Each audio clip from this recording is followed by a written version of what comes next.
Na Slovenski cesti pa se pogledajo, kako preizkušajo vožnjo z avtobusom, ki naj bi tukaj začeli voziti v ponedeljek.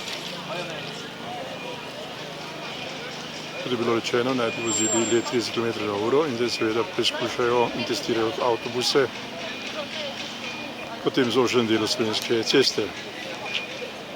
Kako bo vse potekalo, bomo seveda posneli v ponedeljek.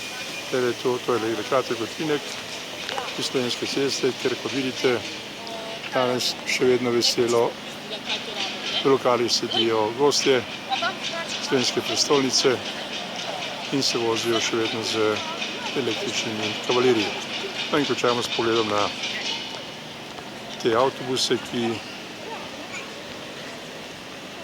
naj bi vozili s podelkom po tem delu Ljubljane. In še ena zanimivost, končajmo s pogledom na to, kar je Ljubljana. Se pravi, ponovno uvajajo avtobuse, županstvo pa se hvali, da je Ljubljana zmagovalka 2016 in je zelena prestolnica kulture, prestolnica Evrope, ne kulture, kaj če biti kulture.